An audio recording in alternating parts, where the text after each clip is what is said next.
ক্ষমতায় কংগ্রেস আসুক, চাই বিজেপি, টিএমসি, সিপিএম, কোনো রাজনৈতিক দলই হচ্ছে সাধারণ খেটে খাওয়া মানুষের জন্য নয়। ওই যে বীরেন চট্টোপাধ্যায় বলেছিলেন না, রাজা আসে রাজা যায়, রং বদলায় জামা কাপড়ের, কিন্তু দিন বদলায় না। কাজে মুখগুলো বদল হচ্ছে, নীতিগুলো একই থেকে যাচ্ছে। উত্তরপ্রদেশ এবং আসামে আমরা দেখতাম যে বুলডোজার একটা সংস্কৃতি, বুলডোজার চালিয়ে গরিব মানুষের বাড়িঘর ভাঙা হয়। যেহেতু এই লোকসভা নির্বাচনের আগে তারা ইলেকটোরাল বন্ড থেকে কোটি কোটি টাকা পেয়েছে, সেটা সবাই জানেন। তার প্রতিদান ফিরিয়ে দেওয়ার জন্য হাজার হাজার স্ট্রিট ভেন্ডার, ছোট দোকানদারকে উচ্ছেদ করা হলো। আরো মুনাফা দরকার, আরো একচেটিয়া দরকার। সেই জন্যই আজকে অ্যামাজনের আসে, সেই জন্যই আজকে টাটা কোম্পানি আসে, তারা এই ধরনের ইভেন্ট সবগুলো করে। বেকার যুবদেরকে চাকরি দিতে পারছে না। সেই যবে থেকে ক্ষমতায় আছে এই সরকার, একটা স্কুল সার্ভিস পরীক্ষা সে করাতে পারেনি। তো যে বেকার আজকে বেকার, চাকরি পাচ্ছে না, সেই বেকারটাই তো আগামী দিনে ফুটপাত দখল করবে। তখন আপনি তাকে বলবেন জবরদখলকারী? আপনি তো তাকে বাধ্য করেছেন ফুটপাত দখল করে একটা হকারি করতে। তাহলে আগে বেকার যুবদেরকে চাকরির ব্যবস্থা করুন, তারপর হকার উচ্ছেদ করবেন। এই ব্যবস্থার বদল দরকার। জনতা স্পিক্স চলে এসেছিল কলেজ স্ট্রিট, সেখান থেকে একটি মিছিল ধর্মতলার কলকাতা কর্পোরেশন অফিস অবধি এলো। বিষয় ছিল কলকাতা জুড়ে যে হকার এবং ছোট দোকান উচ্ছেদ চলছে তার বিরুদ্ধে এই মিছিল। বিভিন্ন রাজনৈতিক অর্গানাইজেশন, মঞ্চ এবং ব্যক্তিবর্গ সবাই মিলে এই মিছিল সংগঠিত করলেন এবং ধর্মতলায় এসে এই মিছিল শেষ করলেন।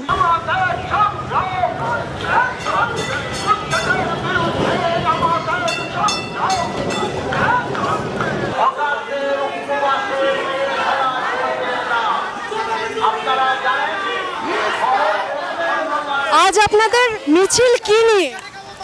এবং কলকাতা সহ সারা রাজ্যে আমরা দেখতে পাচ্ছি যে ব্যাপক হারে হকার এবং ছোট দোকানদারদের উচ্ছেদ করা হচ্ছে।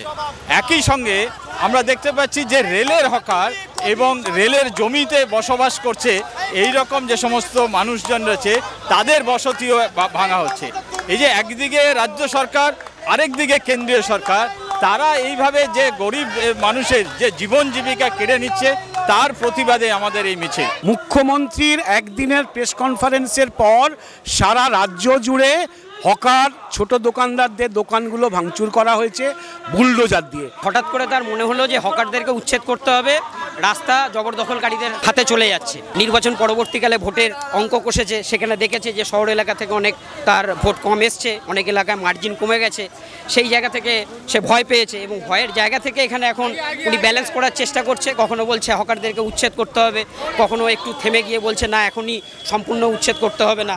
উত্তরপ্রদেশ এবং আসামে আমরা দেখতাম যে বুলডোজার একটা সংস্কৃতি, বুলডোজার চালিয়ে গরিব মানুষের বাড়িঘর ভাঙা হয়। সেখানে তো সাম্প্রদায়িক দৃষ্টিকোণ থেকে মাইনরিটিদের বিরুদ্ধে একদম সাজিশ হিসেবে করা হয়েছে। এখানেও অলরেডি জাতপাত, বহিরাগত, বাঙালি বিহারি এসব তাস খেলতে শুরু করে দিয়েছে। আজকে পশ্চিমবাংলায় আমরা দেখতে পাচ্ছি সেই একই সংস্কৃতি, যেটা বুলডোজার সংস্কৃতি, সেটা এখানে পশ্চিমবাংলায় আমদানি করার চেষ্টা হচ্ছে। এই বুলডোজার, উত্তরপ্রদেশের বুলডোজার সংস্কৃতির বিরুদ্ধে এবং হকার উচ্ছেদের বিরুদ্ধে আমরা এই মিছিল করছি এবং ডেপুটেশন দেব মেয়রের কাছে। সব খেলাটাই হচ্ছে একটা রাজনীতির খেলা। যেহেতু এই লোকসভা নির্বাচনের আগে তারা ইলেকটোরাল বন্ড থেকে কোটি কোটি টাকা পেয়েছে, সেটা সবাই জানেন। তার প্রতিদান ফিরিয়ে দেওয়ার জন্যে এবং কর্পোরেট যে সমস্ত শপিং মল বা অনলাইন ব্যবসা যেগুলো বাড়িতে তারা হোম ডেলিভারি দেয়, তাদেরকে সুযোগ করে দেওয়াটাই হচ্ছে প্রধান। সেইটা করার জন্যে কোনো পূর্ব ঘোষণা ছাড়া এইভাবে হাজার হাজার স্ট্রিট ভেন্ডার, ছোট দোকানদারকে উচ্ছেদ করা হলো। সাধারণ যে গরিব খেটে খাওয়া মানুষ দুটো ইনকামের জন্য রাস্তায় ফুটপাতে ফলের পসরা নিয়ে কি জামা কাপড়ের দোকান দিয়ে বসেছে, তাদের পেটে লাথি মারার উদ্যোগ নিয়েছে এই সরকার। একমাত্র এই কর্পোরেটরাই বলেছে যে না, আমাদের ব্যবসা আরো মুনাফা দরকার, আরো একচেটিয়া দরকার। সেই জন্যই আজকে অ্যামাজনের আসে, সেই জন্যই আজকে টাটা কোম্পানি আসে, তারা এই ধরনের রিটেল শপগুলো করে। সেই জন্য জিও রিটেল শপ করে, সেখানে নাকি সস্তায় পাওয়া যায়। এইভাবে ক্রমশ ব্যাপক মানুষকে কর্মচ্যুত করছে যারা, তারা আর যাই হোক সাধারণ মানুষের প্রতিনিধি হতে পারে না। তাই আজকে সবার কাছে আবেদন, আপনারা এই ধরনের উচ্ছেদের বিরুদ্ধে পশ্চিমবঙ্গের মানুষ, গণতন্ত্রপ্রিয় মানুষ তারা যে লড়াইয়ের রাস্তায় এতদিন ধরে এগিয়ে এসেছেন সেই রাস্তায় এগিয়ে যাবেন। যে সরকারের ক্ষমতা নেই কোন রকম দুর্নীতি ছাড়া শিক্ষকদের নিয়োগ করার, সেই সরকার আজকে যে এত এত মানুষ কলকাতা এবং গোটা রাজ্য জুড়ে সামান্য কিছু উপার্জনের জন্য, নিজেদের পেট চালানোর জন্য নিজেদের রাত দিন এক করে খেটে খাচ্ছেন, সেই খেটে খাওয়া মানুষদের ওপর আজকে মহারানীর তৃণমূল কংগ্রেসের চোখ পড়েছে। তারা চেষ্টা করছেন এই মানুষগুলোর মধ্যে থেকেও তারা যাতে কোনোভাবে ভয় সৃষ্টি করে তাদেরকে তুলে দিতে পারে, তাদেরকে উচ্ছেদ করতে পারে, বা উচ্ছেদ না করব না এইটাকে করে তাদের থেকে তোলা তুলতে পারে। তার বিরুদ্ধে সাধারণ মানুষ এবং বিভিন্ন গণতান্ত্রিক শিক্ষার্থী সংগঠন, ছাত্রছাত্রীরা, বিভিন্ন গণতান্ত্রিক ব্যক্তিবর্গ তারা কিভাবে রাস্তায় নেমেছেন। এটা ছাত্র সাম্প্রদায়িকতা বিরোধী মঞ্চ, হকার ইউনিয়ন, মানবাধিকার সংগঠনের যৌথ এই জমায়েত, এই মিছিল। কলকাতা জুড়ে এরকম ঘটনা তো প্রথমবার নয়। 2011 রাজনৈতিক পালাবদল হয়েছে, সরকার পরিবর্তন হয়েছে। বাম সরকারের সময়ও আমরা এই নীতি দেখেছি, আজকে 2024-এ তৃণমূল সরকারের সময়ও এই নীতি দেখছি। কি মনে করছেন, সরকারই কি শুধু বদল হয়, সাধারণ মানুষের পক্ষে নীতির কি কোনো বদল ঘটে না? না, নীতি কোনো বদল হয় না, কারণ সরকার সাধারণ মানুষের সরকার হয় না। আসলে ক্ষমতায় যেই সরকারই আসুক না কেন, আজকে টিএমসি সরকার এক সময় কিন্তু সে বিরোধী যখন হিসেবে ছিল তখন হকারদের পক্ষে সে রাস্তায় নেমেছিল, হকার দরদি মনোভাব দেখিয়েছিল। আজকে যখন সে ক্ষমতায় চলে এসছে সে তখন ওই টাকা পয়সাওয়ালা পুঁজিপতি যারা আছে তাদের হয়ে কাজ করছে। তাই ক্ষমতায় কংগ্রেস আসুক, চাই বিজেপি, টিএমসি, সিপিএম, কোনো রাজনৈতিক দলই হচ্ছে সাধারণ খেটে খাওয়া মানুষের জন্য নয়। তারা শুধুমাত্র ভোটের জন্য ব্যবহার হয়। তাদের কাছ থেকে ভোটটা পাওয়া হয়ে গেলে তারপরে আর তাদের কথা মনে থাকে না, তখন তারা ওই বড়লোক পুঁজিপতিদের হয়েই কাজ করে। যেটা খুব করেছে বর্তমান সরকার, প্রতিবাদীদের একটা অংশকে কিনে নেওয়া, ঠিক সেরকমভাবে হকারদেরও একটা অংশকে নিয়ে নিয়েছে এবং এটা সর্বব্যাপী হয়েছে। এখানেও ডিভাইড অ্যান্ড রুল চালু করে নিয়েছে এবং আমি আবার আসি যে কর্পোরেটের সঙ্গে সরকারের একটা সাজিশ, যাতে কিছু ট্রেড ইউনিয়ন নেতৃত্বও সরকারকে সাপোর্ট করছে। অপারেশন সানশাইন যখন হয়েছিল, যখন হয়েছিল সেই সময় বামফ্রন্টের আমলে তারা যে ভূমিকা পালন করেছিল, আজকে এই সরকার একই ভূমিকা পালন করবে। আমরা দেখেছি সেই সময় এই মমতা ব্যানার্জি গড়িয়াহাটে দাঁড়িয়ে হকারদের পাশে হক করেছিলেন, আজকে তিনি ক্ষমতায় রয়েছেন, তিনি একই নীতি আনছেন। কি মনে করছেন, কেন এরকম মানসিকতার বদল? ওই যে বীরেন চট্টোপাধ্যায় বলেছিলেন না, রাজা আসে রাজা যায়, রং বদলায় জামা কাপড়ের কিন্তু দিন বদলায় না। পশ্চিমবাংলা একটা বড় গণ আন্দোলনের মধ্যে দিয়ে সরকার বদল হয়েছে, কিন্তু তার যে নীতি পরিবর্তনের ক্ষেত্রে আমরা কিন্তু দেখতে পাচ্ছি যে সেই নীতি পরিবর্তন সেটা কিন্তু ঘটেনি। সেই অপারেশন সানশাইন যেখানে হয়েছিল তখনও এইভাবে বুলডোজার দিয়ে রাতারাতি হয়েছিল। এবং আগামী দিনে যে সরকার আসবে তাকে এই ভূমিকা পালন করতে হবে, কারণ সেই কর্পোরেটের পয়সায়, কর্পোরেটের স্বার্থ দেখার জন্যে সেই সরকারগুলো গঠন হয়। কাজে মুখগুলো বদল হচ্ছে, নীতিগুলো একই থেকে যাচ্ছে। এই দুর্ভাগ্য পশ্চিমবাংলার মানে একেবারে জন্ম থেকে আজ পর্যন্ত ঘুরে ফিরে একই চলছে। শুধু পশ্চিমবঙ্গে নয়, আপনি দেখবেন যে এই যে লোকসভা নির্বাচনের আগে বিভিন্ন রাজ্যে যে সমস্ত সরকার বদল ঘটেছে, যেখানে কংগ্রেস এসছে বা বিজেপি বিরোধী নানা দল এসছে, বা ওইদিকে টিআরএস থেকে বিআরএস থেকে যত দল মানে হয়েছে, তেলুগু দেশম থেকে আরম্ভ করে সমস্ত দলেরই কিন্তু যে অর্থনৈতিক নীতি সেখানে কিন্তু সেটা কিন্তু একই।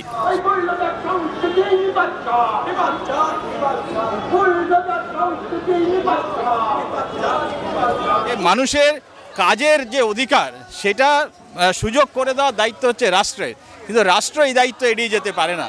কাজে রাষ্ট্রকেই তাদের মানুষের কাজের জীবিকার অধিকার দিতে হবে এবং তার জন্য রাষ্ট্রকে যা করতে হবে সেটা করতে হবে। কোথায় বসবে, কেন বসবে, এই প্রশ্নের জবাব আমরা দেব না, সেটা রাষ্ট্র দেবে। মানুষ যাবে কোথায়, মানুষ খাবে কি? একটা কথা আছে, ভাত দিতে পারে না কিলমার আর গোসাই। তো এখানে পশ্চিমবঙ্গে আমরা সবাই জানি চাকরির কি অবস্থা, পশ্চিমবঙ্গে আমরা সবাই জানি যে কর্মসংস্থানের কি অবস্থা। কর্মসংস্থানের টোটকা মাননীয় মমতা ব্যানার্জি তিনি বলতেন, সেই নিয়ে দীর্ঘ হাসাহাসিও হয়েছে, কিন্তু তিনি বলতেন যে চপ ভাজুন, রাস্তার ধারে ঘুগনি বিক্রি করুন, এরম করে নাকি লোকে 4তলা 5তলা বাড়িও তৈরি করেছে।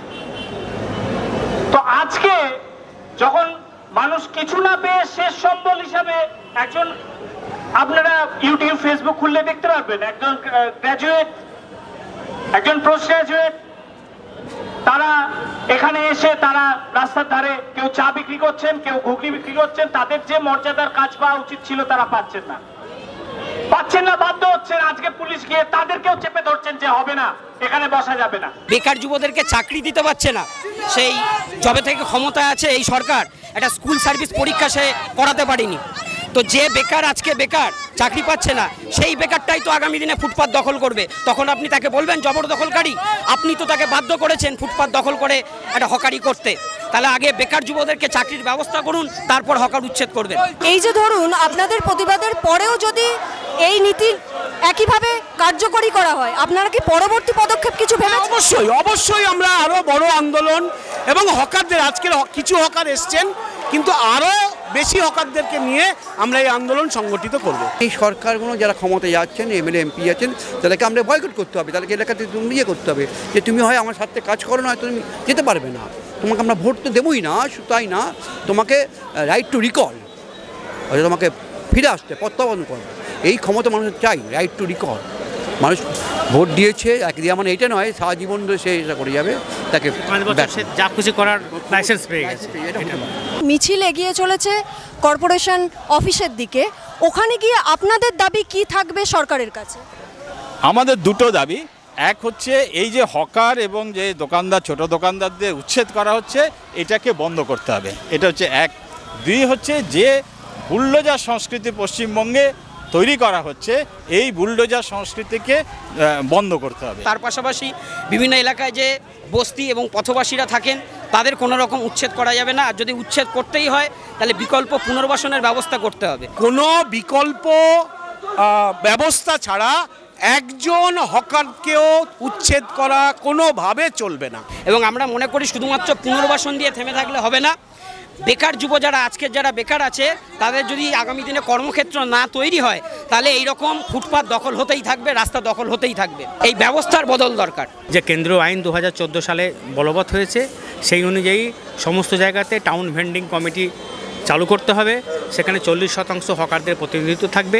তাদের সঙ্গে আলোচনা করে তাদের ব্যবসা, তাদের উন্নতি, তাদের বিভিন্ন বিষয়ে সিদ্ধান্ত নিতে হবে। যে যাদের দোকানঘর ভাঙা হয়েছে মানে এই উচ্ছেদে, তাদের ক্ষতিপূরণের দাবিটাও থাকবে।